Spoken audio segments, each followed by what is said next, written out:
Harvey It's May 9th. Atlas, what Okay. day is it It's today? May 9th, 2022, corresponding to the 9th of ER 5782. Very good.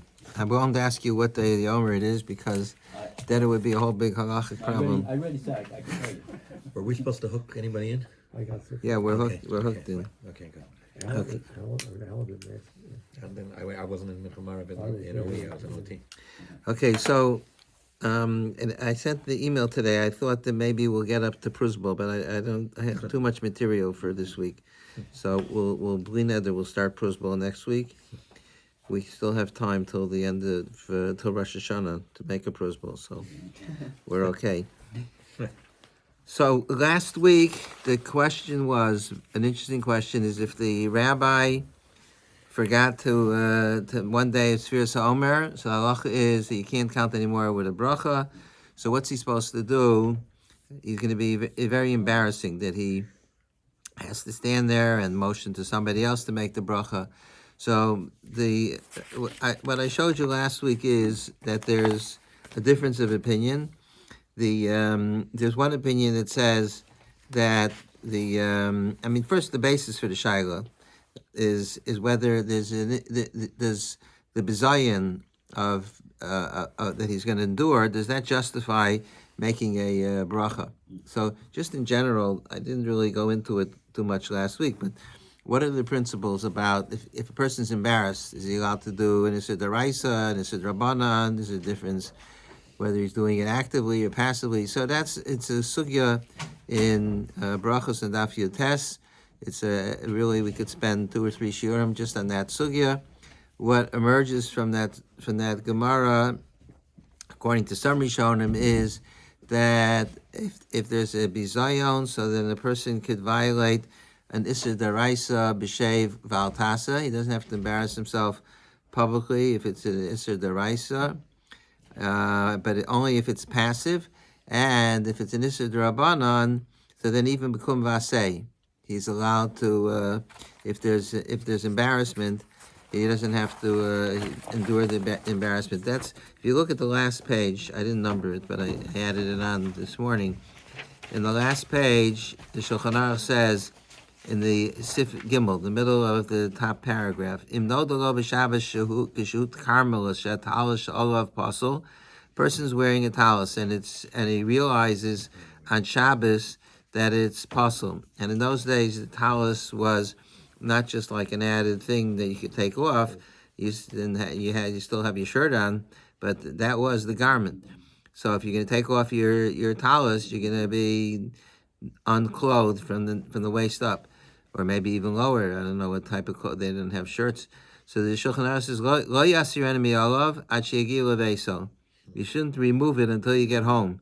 The Gadol Kavod Abrius, because the Kavod Abrius, and the Magen Avraham says on the left side, the Gadol in Sifkat and Vav, the Gadol shedoche Issur D'Rabbanan ukarmelis nami D'Rabbanan uzman azeh on Rishus Harabim. The Magen Avraham says that since we're talking about a Carmelist, so it's an Issur D'Rabbanan, and therefore the Kavod Abrius is doche the Issur Carmelist, and this is an Issur D'Rabbanan, and it's bekum v'aseh, because as he's walking, the Issur here is walking with a talus that's not kosher, so it's considered a masui. So it's bekum v'aseh, but nonetheless it's justifiable because the embarrassment would be significant. So on the basis of that, so I showed you last week that there's a sefer called it's a journal called Tel Talpios. It was on page 2, and there was somebody, I forgot what his name was, but he posed the question whether here it is, Rav Halevi Jungreis, Usher Anshel Halevi Jungreis. He said, the question, if the Rav is not going to make a bracha to be bizayin, the question is, what type of bizayin does it have to be to qualify that you could be over in Issur D'Rabbanan? So some say it has to be a big bizayin, but he quotes a Magen Avraham that says it even a small bizayin. And then the question is, the bracha v'atala, is it an Issur D'Oraisa and Issur D'Rabbanan? So he quotes some that say that it's an Issur D'Rabbanan. So I mean, both of those points are questionable, but he wants to say that since it's an Issur Rabbanan, and even if it's not such a big bizayin, it's still a bizayin, so therefore it would be okay for him to make the bracha. And then I showed you that other people say, the Shevet HaLevi more or less concurs with that. On page 3, the Shevet HaLevi is Rav Wosner, except that the Shevet HaLevi says that he doesn't say that it's justifiable purely because it's going to be an embarrassment, but also because there are Rishonim that say that if you skip a day, you could continue counting with the bracha. So it's what we call in halachic jargon a sniff. That means that you paste together different reasons why something should be permissible. So he says that there's kavod haTorah and be zayin for the Rav, and there are Rishonim that say that you could make a bracha even if you missed a day. So therefore, he says that it's okay, and that's what the Nitei Gabriel Sinner says, that you could do that. On the other hand, Shmuel Kamenetsky, in the bottom of the page, I don't know if I read it inside to you last week, says, he said this sefer for Shmuel Kamenetsky's psakim was written by Rabbi Daniel Kleinman. He's a young fellow, he must be in his late 30s, early 40s. He put out a magnificent sefer on all the Yom Tovim, and now he's doing Hilchos Shabbos. And he wrote this. It's not Shmuel didn't write it. He wrote it, but he asked Shmuel every single thing in the sefer. He sat with Shmuel, and the amazing thing is that I learned in Philadelphia for 5 years, and I didn't know that Shmuel was a baki in Orach Chaim, because Shmuel was a very, very big anuf. So, but we didn't know. But you learn the sefer, you see that Shmuel had a tremendous mastery. I mean, he quotes different things from Shmuel. So he says like this. He says, "Vedanti lifnei," on the bottom of the page. "Vedanti lifnei Mari v'Rabbi Shlita." I asked my Rebbe, Rav Shmuel Kamenetsky, the cave in the Das Rov Rishonim, the Mechuy Medina L'Spar Shahar Yamim. Since most Rishonim hold that if you missed a day, you could still count with a bracha. V'divrei Bahag Chidushu, the Bahag that says that it has to be Tamimos, and if you didn't have missed a day, it's not Tamimos, and you can't make a bracha, that's a Chiddush. So Ulai Berav Manhig Beiro, so maybe a person who's a Rav, and he's a Manhig, Sheshachach Ba'achad Hayamim Lispar, V'Rago Lispar Barabim, he missed one day, and he normally counts for the Tzibur, he could cover that Torah, Bizayin, and Loyispar, both things. It's a kavod haTorah and it's a bizayin for the Rav.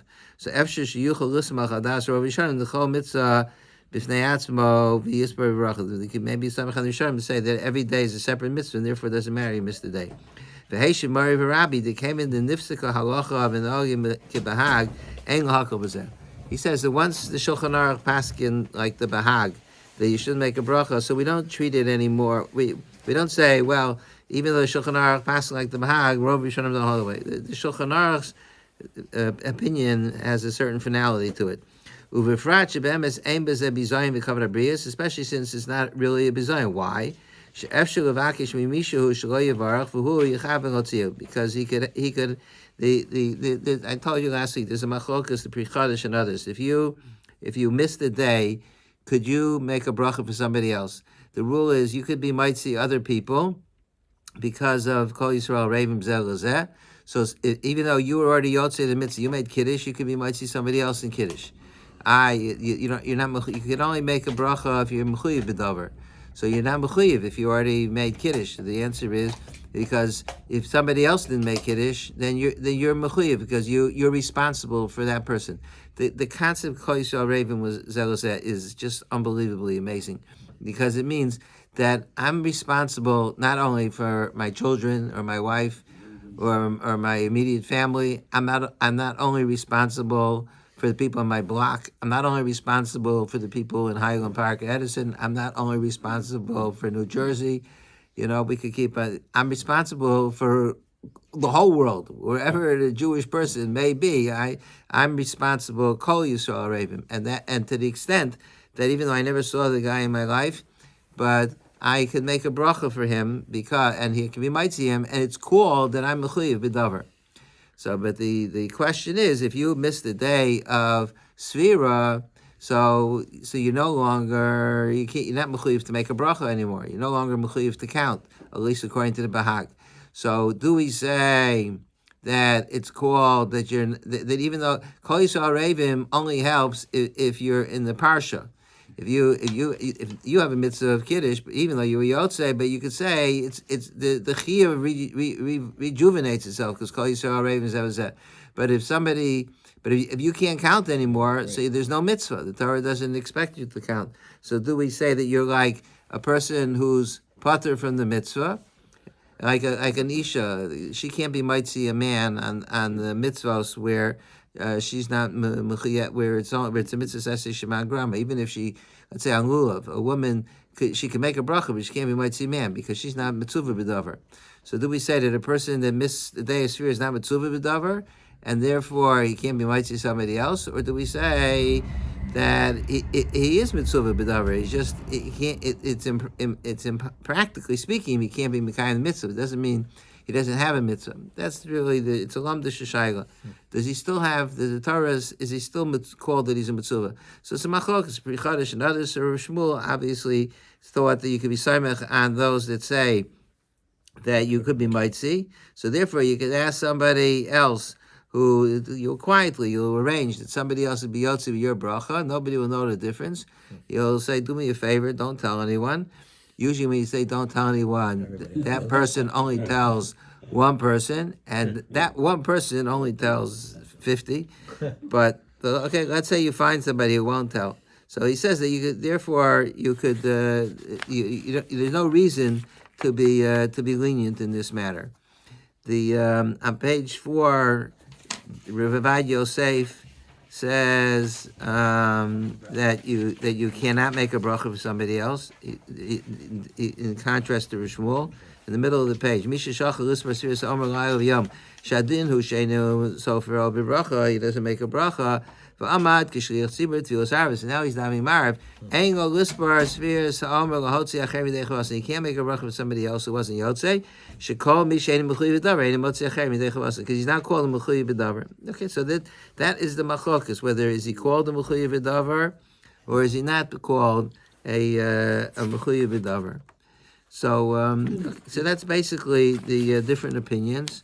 So the last thing I want to share with you is that let's turn to page 6, a story about Rav Yashav.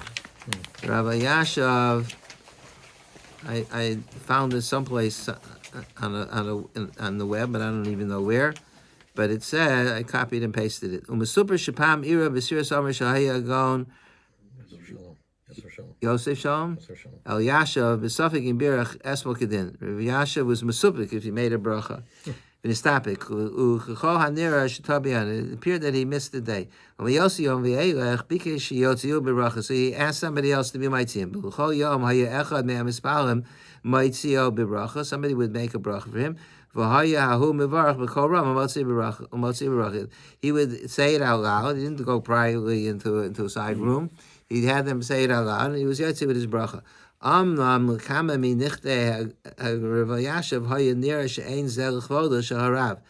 His grandchildren, Rav Yashav had over 100 grandchildren and great-grandchildren.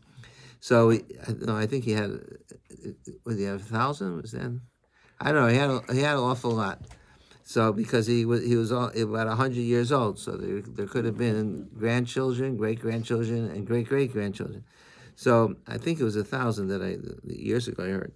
In any event, he had tremendous ikar, so probably he knew the names of all his. I can't even remember the names of my grandchildren. But anyway, maybe you have the same experience. So Rav Yashav. So the grandchildren were worried about the covet of their Zaydish. They're going to say, look at Rav Yashav, he doesn't remember, he missed Sfira. V'nikshul Rav Yashav, v'shal also im lo other shahu yavarach yoser b'sheket, shalo kulam yirav yishmo. At the very least, why does he have to publicize it? It's like he puts up a flag. Guess what? Rav Yashav missed the day. It's not only being pogay in the covenant of Rav Yashav personally, but it's also covenant Torah because he you would expect better from a person who's the Gadol Hadar. Machar Agon Rav Yashav b'tokif. He was adamant, and he said, absolutely not. Why? This is a learning moment. Is that what they call it? A learning moment? Yeah. Teaching moment. Teaching moment. That everybody will see. They will remember the halacha this way. He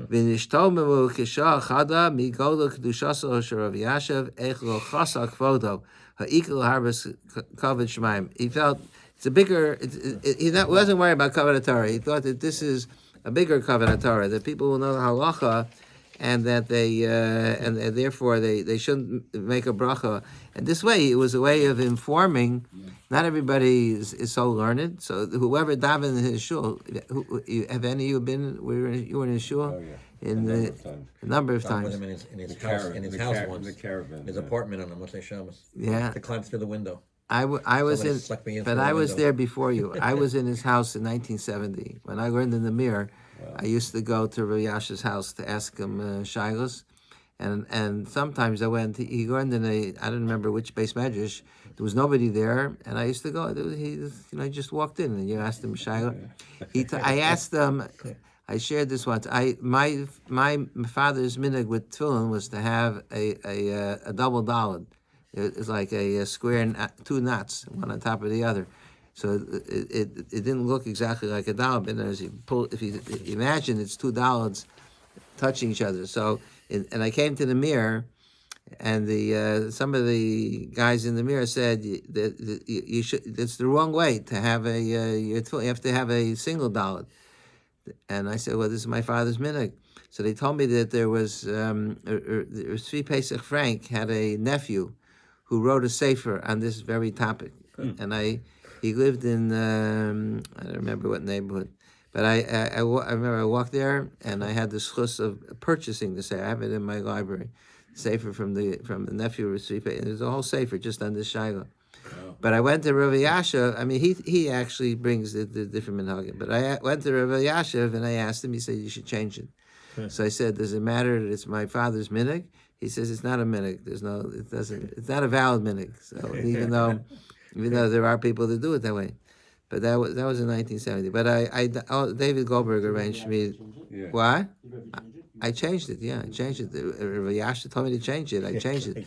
My father didn't change his, but he didn't ask the shayla. He did what his father told him. I mean, with my own children, I have the single down because that's what I'm doing, I would expect them to do. I heard it from Rav Yashav. Not everybody hears it. If I didn't hear it from Rav Yashav, I would have probably not changed it. It's my min again. There are those that say that it should be a double down, but I did what Rav Yashav said. So, but anyway, that's what Rav Yashav did. He wanted that everybody in the shul should know the halacha that if you miss a day, you can't count with a bracha.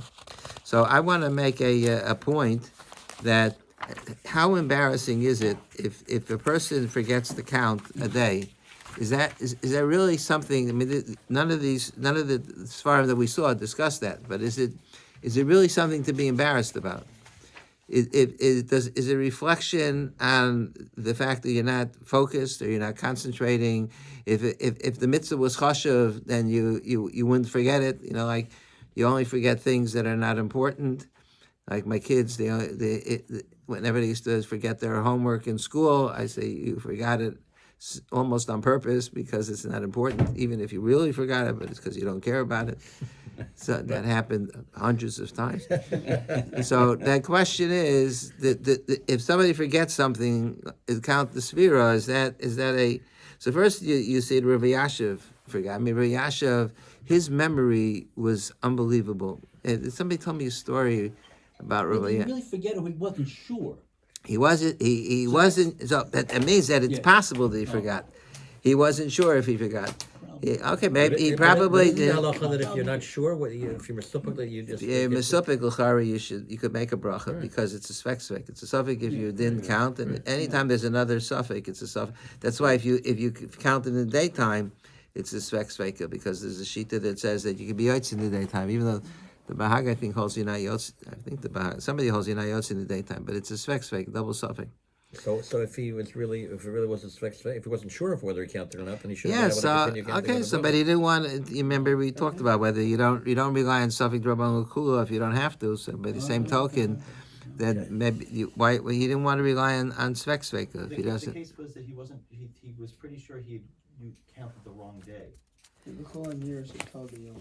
Oh, that's why he told me Yom. Oh, he means that he Kohen counted the Nira, wrong day. Kohen. It wasn't that it He wasn't thought important, he just thought made that a he mistake. maybe he counted, but it was the wrong day. Yeah. That's not- Anyway, that's not so we actually learned in my Shabbos year about 2 or 3 weeks ago. We learned the Gemara in Beya that I wanted to bring to your attention. The Gemara says on the bottom of page 4, Ravina have a Yosef Kame de Rav.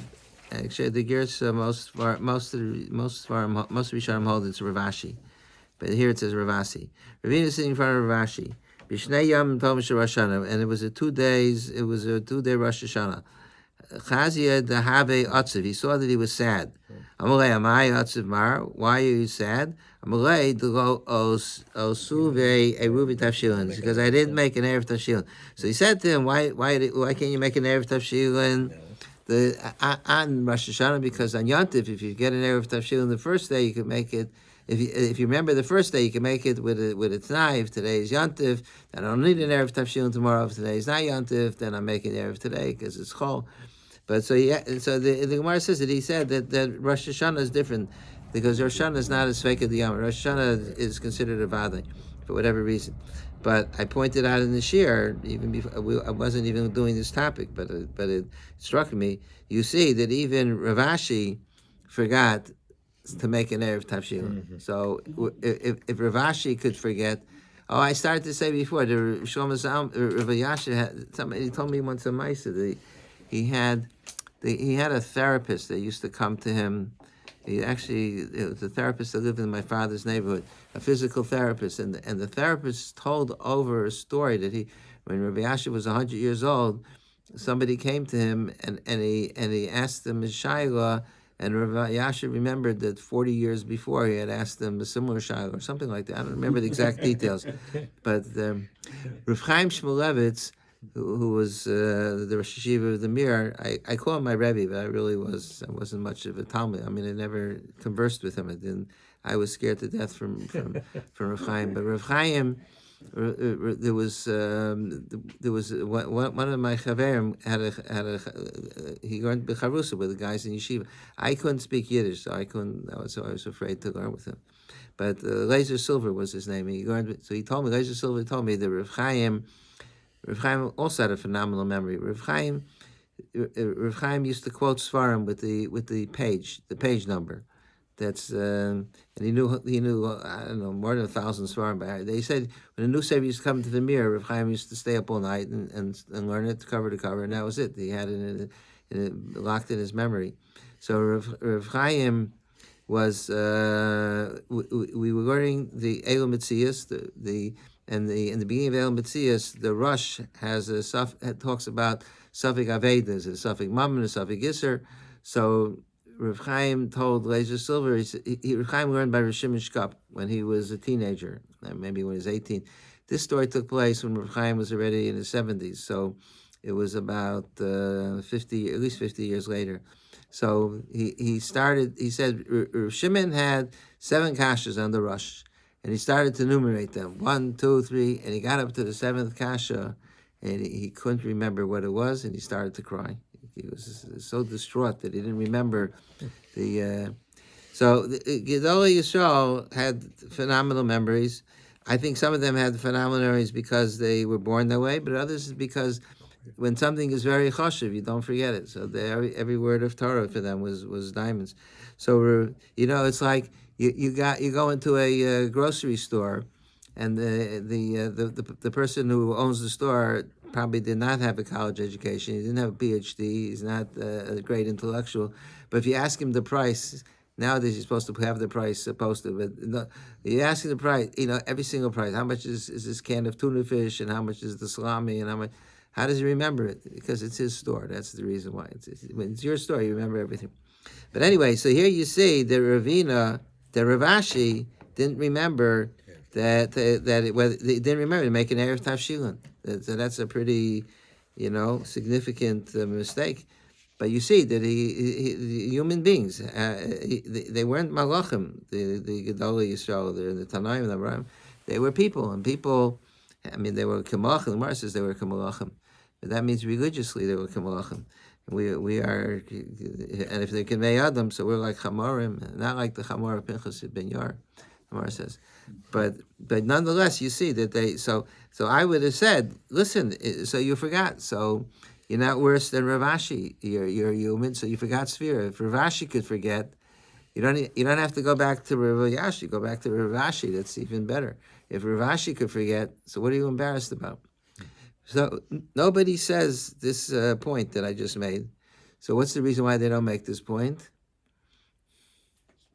People feel embarrassed. Because embarrassment is subjective, and it doesn't make a difference whether intellectually you shouldn't be embarrassed. I'm always scared to death that I forget a day of Sphira.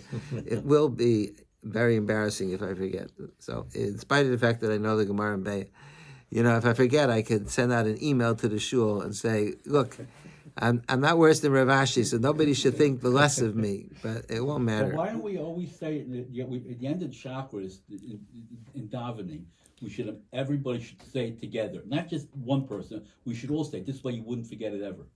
Okay. Rabbi Milka instituted that in the Yeah. I grew up in, Oh, Yeah. really? This Well, way- I mean, we announced what day the Sphira No, is. but people don't say it. Well, They say, Barinholtz, but yeah, if I mean, because you you don't remember that you didn't remember. Yes, if everybody says it again in chakras, then nobody misses the day. Rabbi, in the Chas v'Shalom case that someone would forget, isn't the second half of Rav Elyashi's story still instructive? Yes, Isn't it you're right. like, Even if all of us, right, so there's a big schluss to let everybody know that you forgot. Also, it shows the integrity of the Rav. If the Rav doesn't cover up, he doesn't mind. Look, so you know that I forgot. So big deal.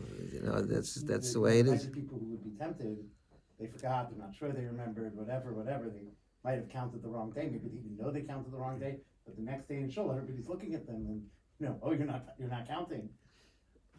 Yeah, you're right. You're right. It'll be instructive. This was attributed to Ami Avraham about 3 or 4 years ago. Apparently, a kid came up to Ami, said, "Do you have a good app for remembering the Sphira?" I said, "Yeah, Marav and Shul."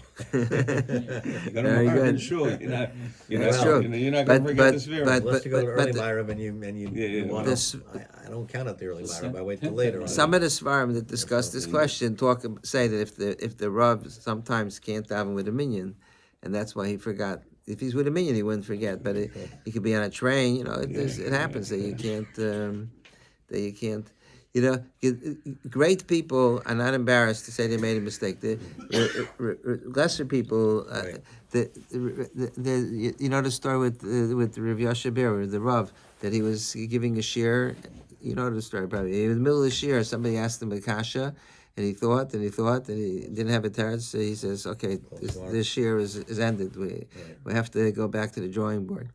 So that action was probably more instructive than the whole shir. It showed it's one of the memches midas, I think, in Pirkei Avos, moda al emes, that a person should.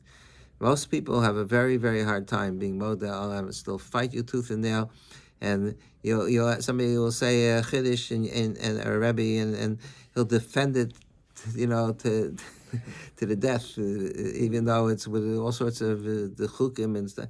Because people don't like to acknowledge that they made a mistake. It's very hard. What about the other direction? Meaning, when a person holds a position of leadership, it's not just about how he feels, but it's about how people kind of look on him. Like we know with Moshe Rabbeinu, Yisrael accused Moshe of all these different things, and so even though the Rav may say I'm Rav Ashi, that's not necessarily how others are viewing him. And once, this is Okay, that's also true. It's a good point. First, it's going to be embarrassing anyway, and secondly, even if he says the Rav Ashi also forgot, so people think. Moshe Rabbeinu had periods where he said, "I forgot the halacha." Yeah, nishtach chamena halacha. But I'm saying, That's right. Bnei Yisrael would sometimes accuse when you're in a position of leadership. There are times when Bnei Yisrael would say that it's very easy to look for they attack leaders. That's like one of the favorite sports that people have. It's is to attack the leaders. They accused Moshe Rabbeinu of the worst crimes, of being an embezzler. That's why he had a fat neck, they said, an adulterer. And Torchachama Masach and Rashi says that when he came early, they said he had a fight with his wife. When he came late, they said he was plotting against us. So if they thought that of Moshe Rabbeinu, so they could think that of anybody. Okay, so now I found some related situations where this issue of embarrassment comes up. How do you deal? How does so this first is a tshuva from Rav Moshe on page 5. Rav Moshe says. Rav Moshe has a tshuva that, when a woman is in nida, so the husband is not allowed to pass things. The husband and wife are not allowed to pass things to each other. So the question is, but it's embarrassing because you don't want everybody to know your status. The woman doesn't want everybody to know. So the question is, in the middle of page 5, you have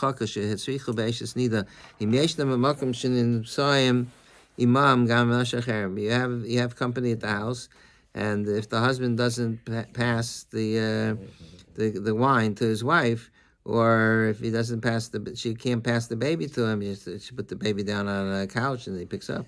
So he says, the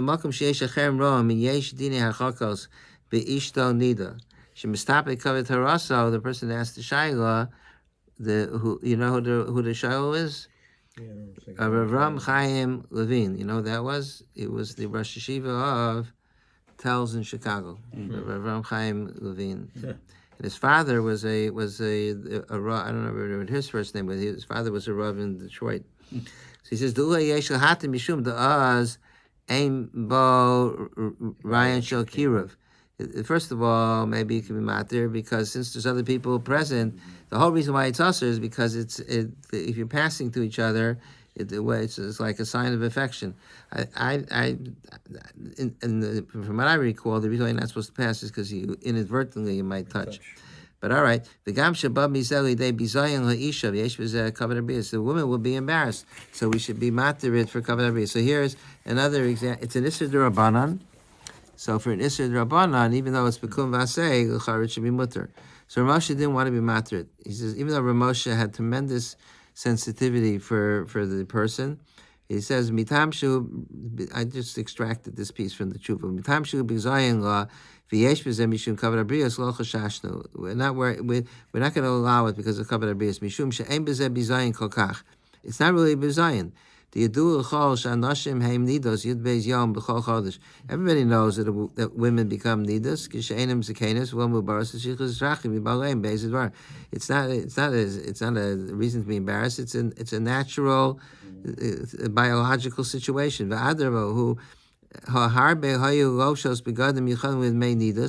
the olden days, when they were makbid on Tumen Tara, so the women used to wear white begadim. That's why she wanted everybody to know that she's in nida. They shouldn't pass things to her; they'll make it tummy. So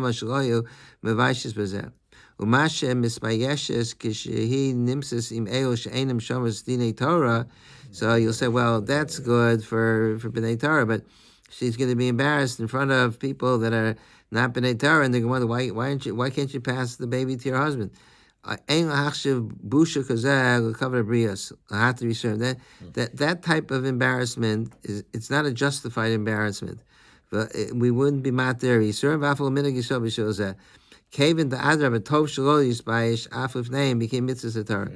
it's not a justifiable embarrassment. It doesn't matter that you're embarrassed. If it's not justifiable, I mean, if you forgot a day of Sphira, it's neither here or there. There's no. It's maybe not justifiable because Rav Ashi forgot, but at least there's no Isser. But here, it's usher to worry about what other people think. They're not Sharei Mitzvahs, and you are, so you shouldn't be embarrassed in front of them. So Rav Moshe, in this case, Rav Moshe didn't want to be makel with kavod habriyos. So now there's some very interesting tshuvos. Here, if you give out these pages.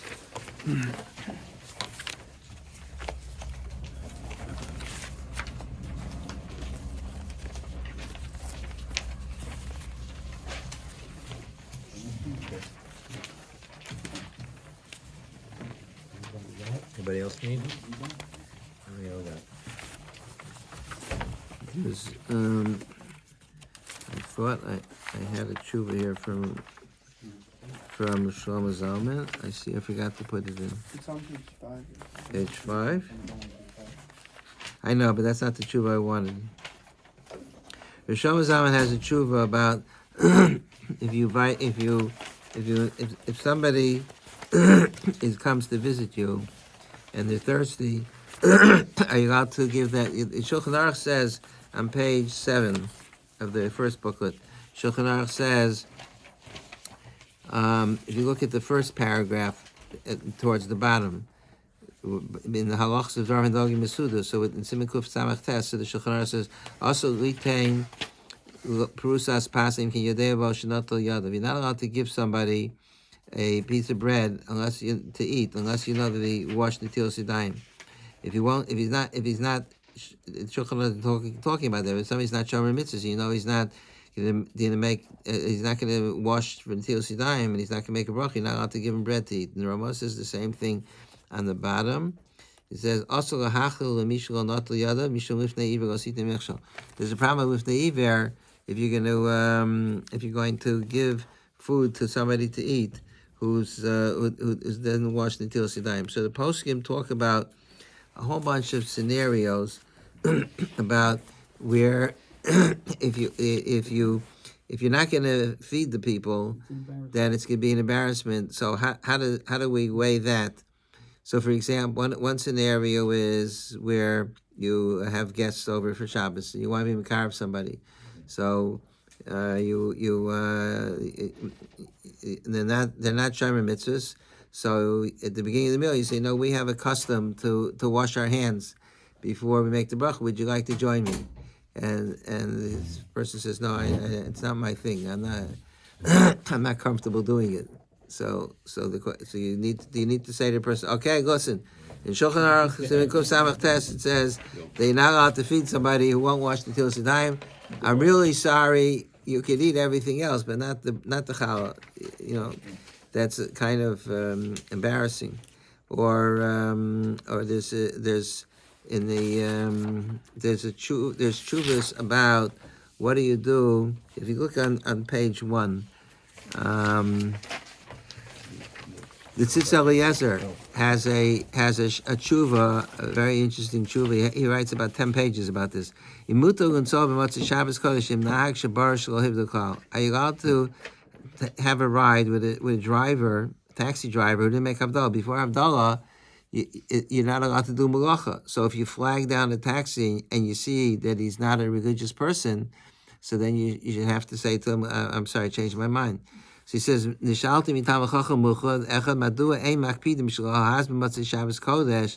come people are not careful to reserve a taxi, somebody,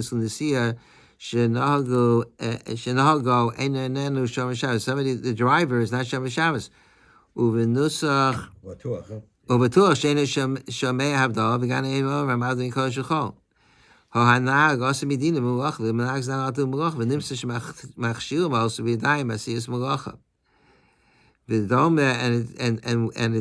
it should be similar to what it says to the Ramah that I just showed you. The Ramah says, so why isn't there a problem of lifnei iver? Then the next paragraph he says,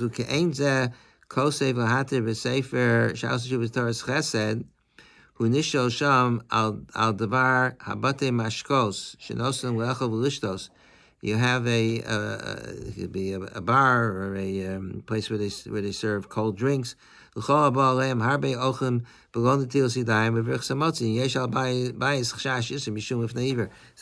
has a restaurant, so whoever comes in, it's not from me. Should tell them I can't serve you because they won't. Not only won't they make Netilas Yadayim, they won't make any brachas.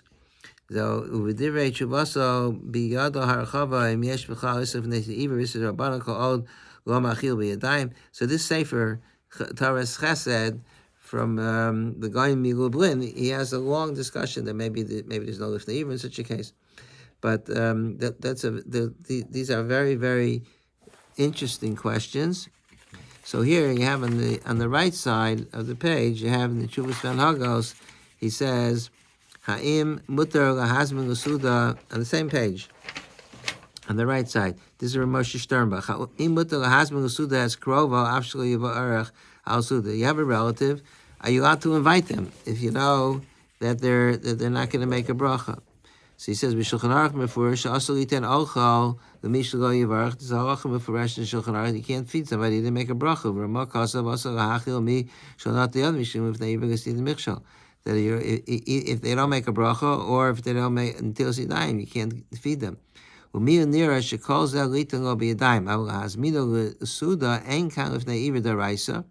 So he says that the issue of the Iber is only if you fed them directly, but if you put it down on the table, so that's not called Lifnei Iber. Shebalav hachiyochos suuda bebeso veino mosif mu'uma zayne ketrei avi denar. The Gemara says Lifnei Iber the raisa is only if a nazir wants a glass of wine and there's no other place to get wine except from he's on one side of the river and you're on the other side, and you have all the wines on your side. So then it's lifnei iver. If you pass him over the bridge, you pass him a glass of wine. But if he's in a place where there's plenty of other bars, so it's not lifnei iver because it's accessible. There is an issur d'Rabbanan nonetheless, but there's no issur d'Oraisa.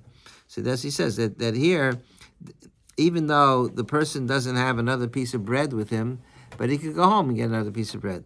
But there's still this issur d'Rabbanan to prevent him from doing an issur.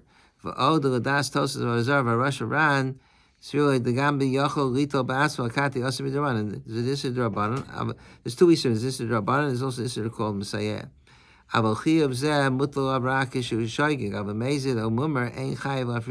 He said there's a big discussion about if somebody is mazed, he knows he's doing Aveira, and he's a mummer, so the shach says there's no issur, there's not even issur d'Rabbanan, because since he's doing b'mezid, so if you don't give it to him, he'll go get it someplace else. So that's one basis to be making. But then he says, we'll see, we're coming to that. V'ulai sagi, when I have the bar, v'ulai sagi gam b'chol makom shemechaving a mitzvah she'em b'zeh issur michshal. He says, a different story, he says, is that if you the reason why you have him coming to your house, you want me to carve him. So the whole, this is, Rishon Mazam basically says the same story, but I didn't bring it. But Rishon Mazam says, Lifnei Iver is because you're causing him to be nichshal. But he says, if you have, maybe I'll bring it in next week, because Rishon Mazam expresses it beautifully. He says, if you don't feed the guy, you tell him, I can't give you water. The person knocks on your door and they say, it's 100 degrees. Could you give me a glass of water? And you say, are you from? Let me see your tzitzis. Yeah, I'm sorry, I can't hear. So what's going to happen? The guy is going to become enraged, and he's going to write letters to the paper, to the editor, about these terrible from Jews and how horrible they are, and he's going to tell 1,000 people. So he says that's a bigger avera than not making a bracha. You're over Lashon Hara and the Kas and the Chil Hashem. So he says it's not called a michshol. The whole issur is only if it's bad for him. It's a stumbling block. But because the Pashtup Shalom, if they ever see the michshol, somebody's blind. Don't put a obstacle in his path where he doesn't see. But the Chazal extrapolate from there that if you facilitate somebody doing an aveira, you're over lifnei iver.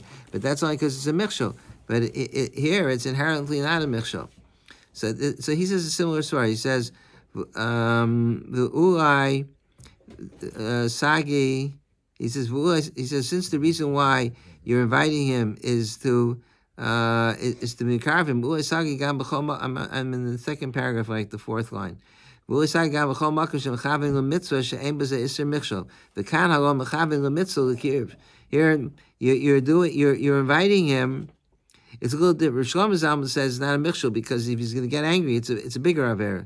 Moshe Sternbach says the whole reason why you're giving him food to eat is to be mekarvim. Feeding somebody is the best way to the food is the best way to the heart. You can't ein isur if nei iver kisheina mosel lo bezeh isur shekam beso hayochol u'mechaber mitzvah. In his house, he's also going to eat. So this person's kavana, and so he'll eat without a bracha in his own house, and the person's kavana is for a mitzvah. Makam mitzvah yeshmach lahater. But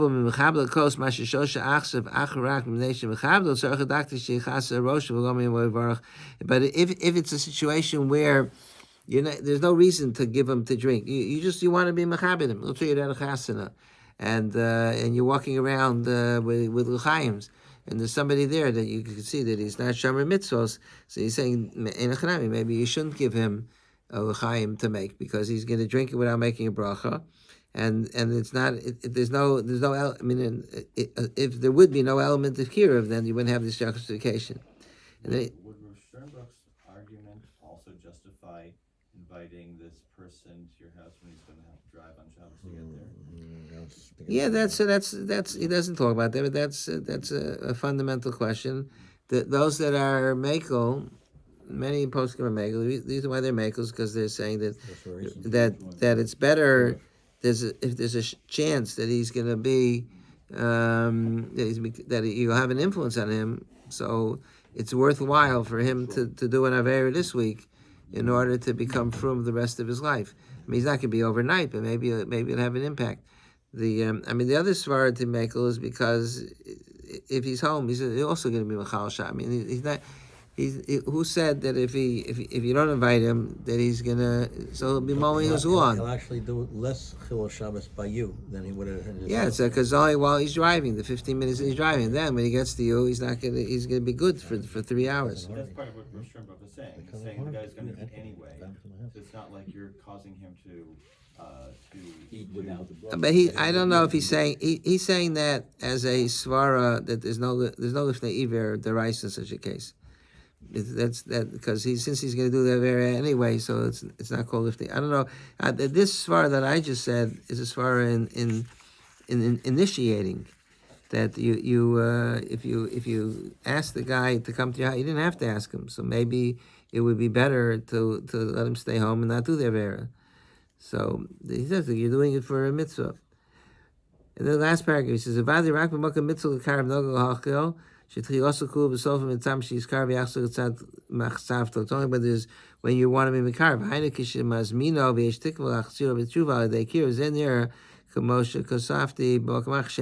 Oh, you're right. David, you're right. That's what he's saying. He's saying that if you could invite him, he says he writes about another place, that you can invite him because the coming to you is a mitzvah. The Shorish Isser, Kamo Be'over Be'iver, She'osel Ora Shemachshil. The primary meaning of the pasuk is that you're tripping up somebody who's blind.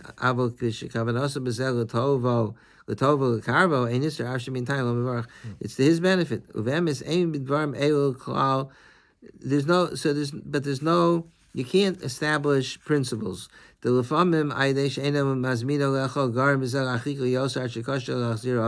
Sometimes, if you don't give him to eat, you'll be merachikim. And sometimes it doesn't matter. You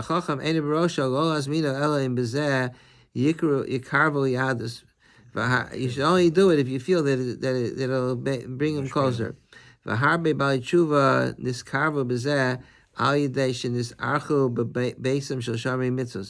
people became frum because they were guests in people's houses. You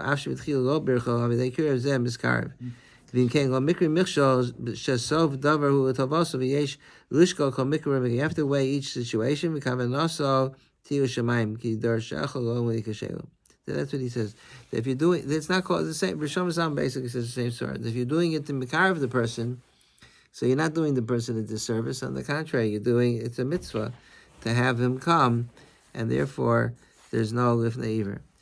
And then, so the reason why I'm showing these chuvas is because I would have approached it from a different angle. I would have said that that if you don't give him food to eat, it's humiliating. It's not just that he's going to get angry. It's humiliating. You tell somebody, he says, "Can I have a glass of water?" He said, "No, I'm sorry." He says, "Why not?" He says, "Because you're not you're not wearing a yarmulke, and you can't have any water. Sorry, no water for you." So I mean, the case that he's talking about is inviting somebody, so you don't have this far.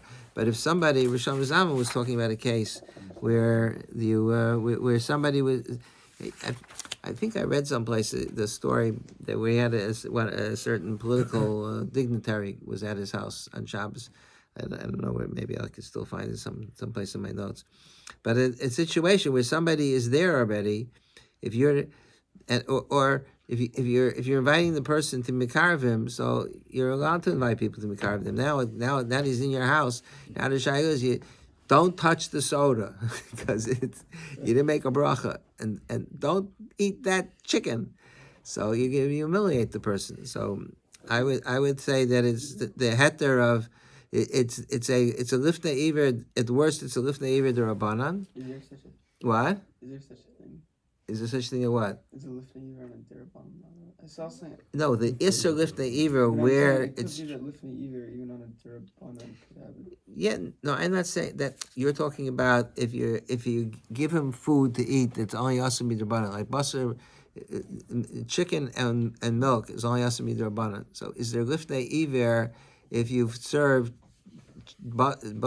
oaf v'chalav to somebody? Is the Isser lifnei iver deraisa or is it drabanan? So most of the poskim say it's an Isser deraisa because it doesn't. It has to do with how you understand lifnei iver. Lifnei iver the pshat that since you're facilitating the avera, so it's like you're doing the avera, or is it a separate Isser? You're not supposed to cause somebody to do avera. So if it's because it's like you're doing the avera, so it can't be more chomer than the avera.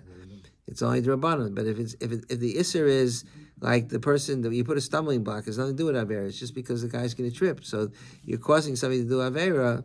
So that's the famous shayla. Nachronim some say that there was both as far as both things are true. But I don't mean that. I meant to say that since the Rosh Sternberg says that since he could get the food someplace else, it's not there's no lifnei iver deraisa. So there's no he's not doing an Isser deraisa. The person who's drinking is not doing an Isser deraisa, and I'm sorry.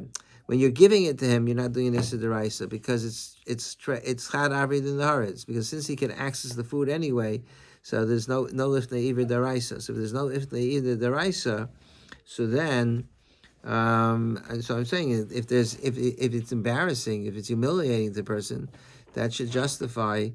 So what if it is treyavra though? In a chanami, maybe then if you're dealing with a deraisa, so then I wouldn't have this. Then it wouldn't. You can't be matter because of the bizayin. Bizayin, you can't be matter and Isser deraisa where it's kum vasei based on the kavod abrius. It's a suffix. The person himself is doing it. What? It's not that you're being over on this drabanan. Yes, I hear. Maybe that's not called the kum vasei. He's kum vasei, but you're not kum vasei. That. If he's drinking, he's the one who's Yeah, right. Yeah, It's a good svara. That it's not you for you. It's the fact that you passed it to him. That's You facilitated it. yeah, just facilitating. That's not That's not. You didn't do the avera So biyadayim. that goes back to the same chakira. Is facilitating it like you asked. Yeah, so maybe. Right. Yeah, but even if you say facilitate, he's like doing it, but you're facilitating without a ma'isa. Rabbi, he mentioned so in the case that you can ask the person, could you please wash? Could you please repeat the bracha after me or something like that? So if the guy refuses to do that, I mean, you're happy to give him the food. You just want him to do this first. And he says, no, I don't believe in God and I don't want to do that, or whatever. So then, do we still say, well, for kavod abrios, you still have to give him the food, or has he? I mean, He said if he's doing it for Mason, that's right, only for Eva. If he knows. well, yeah, there's no lifnei there. But I would say it's still covered up because you can't. I'll tell this chaver to give him kalmo, and he's a tinik shenishba, and he didn't grow up with this religious stuff, and he doesn't want to do things that he thinks are hocus pocus. We have you did this year a few years ago. We have it recorded somewhere. I don't remember it. About what? We had a few shirim on Lifnei Iver. Yes, we did have shirma lifnei because I had my daughter asked me a shayla, and then a few other people asked me the same question. She works with kids that have swallowing disorders. She's a speech therapist, and one of the things they do is they teach kids to swallow, and the parents bring in food, and then you use their food to feed their child. So are you allowed to? Is it lifnei iver? You putting, and in some cases the child is Jewish. So I was asked the same question by a nurse, from nurse. If she also had to, either she had to feed patients or also she had to deal with swallowing disorders. But anyway, I'm just saying that I think that's an additional tzad to be makel. Or the same thing with the Shaila, the Torah's Chaim, about if you have a restaurant. If you're gonna be, you're allowed to have a restaurant. Now you're gonna go ahead and you're gonna have somebody standing by the door and saying, "I want to see your tzitzis, otherwise you can't come in." So you be mevaz everybody. Besides Rosh Shlomo Zalman Svar, that is what. I'll invite everybody who wore tzitzis also my brother. Okay, but besides Rosh Shlomo Zalman Svara, that's true. Besides Rosh Shlomo Zalman and Ramosha Sternbach, is that you're going to cause Rosh Shlomo Zalman Svara, you're going to cause them to do a bigger avera. But I'm saying not even independent of the avera, you're causing tremendous embarrassment to the person that you don't. Does code of Bris apply to non-Jews? I don't know. That's a good question. Like I know I was at my Seder, I was giving a report. Whenever I had grandkids, people got distracted, and there's a couple of them in our Seder, Misa, and it ended up being a one-on-one conversation with this non-Jew. He was the only one paying attention, and I didn't know what to do because so seemingly it'd probably be Chadav or Denar because he could go on his phone and hear Vort. Meaning it wasn't anything like it he could get Torah. You didn't know what to do as far as what? As He far was as teaching his guy stop Torah. talking. He was teaching oh, him as far Torah. as Torah. Because he was the only one there. Oh, so you mean So there's it's a just Lifnei Iver. It's a whole pilpul in Minchas Chinuch, whether or not teaching a guy Torah is under Lifnei Iver, but assuming it would be, would cover Abiris apply to him to stop talking? That'd be embarrassing to. I don't know. It's a good question. I don't know. I mean, when it says brios means humanity. Doesn't mean only Jews. yeah. I mean, when it says in the Pirkei Avos, when it says Chavav Adam Shenivra B'Tzelem, It could be a the Seder of ours. it's obvious that Kol it's Adam talking Shenivra about all people. Right. Or the din of having Mekabel Kol Adam B'Seir Pani Yafos, does that apply? Kol Adam is all humanity. L'chara. But to enable you to be over the Isser of Lifnei Iver. If it's an Isser of Lifnei Iver, you say Kol Abrios Patus. Yeah, okay. Iver, You're but right. I maybe don't not when I it's don't know. talking about- It's a good question you're asking. I don't know what the answer is, but that's what I would think. Or the same thing with the taxi shaila that the Tzitz Eliezer had. That if you're if you order a taxi and then when the taxi shows up, then you're going to tell the driver, make Havdalah. did you make Havdalah? Come back Tuesday night. What do you Yeah. have? Tuesdays you can't use the kid. That's right. So it's a be. Just say, do you mind if What? I make up the one that Shlomo comes? Zalman used maybe Shlomo Zalman, one of someone like that used to say the cabbie Say Baruch HaMavdil. Yeah. Shavua Tov. And that Yeah, was that's why he has a big discussion. Tzitz Eliezer talks about that, whether it's saying Shavua Tov, is that tantamount to making Havdalah? If he answers to you Shavua Tov, he rejects that. He doesn't hold to that. But as what I'm saying, it would be a very big bizayon for the cab driver if you turn him away. Okay, I mean, if you know a frum cab driver, so then you don't have to. You don't have to come on to the center. But if you're calling the taxi cab company, so anyway, those are. And what did I have here on page 2? The Moshe Sternbach talks about, let's say you have workers. Paul Darish Lechol Blishtos Lo Yivarach Imutar Lo. You have a worker. B'dvar Matzli Adavar Shapol Bo Lavo V'hu Michal Shabbos. B'ferhesio Loiki Sirosh V'darish Lishtos Lechol V'nostan Lo Afil Mizonos V'Einu Mivar V'Roy Lochish Zeh Isur V'nei Iver. So he says that what is Rishon? This is Moshe Sternbach again. So he says the same svara that. He says an interesting svara. He says that if he makes a bracha, if he's a kaifer, his bracha is not going to be a bracha anyway, because like Ramosha says, you can't answer amen to a bracha of a kaifer. So if it's not a bracha, so you're not being machshel. there's no advantage to his making a bracha. Whether he makes it or not, it's no difference. So therefore, there's not an isser problem, to eat without a bracha. If you're eating, you have to make a bracha. So, okay. Anyway, that's next week. We'll talk about Pruzbul. Okay. Okay.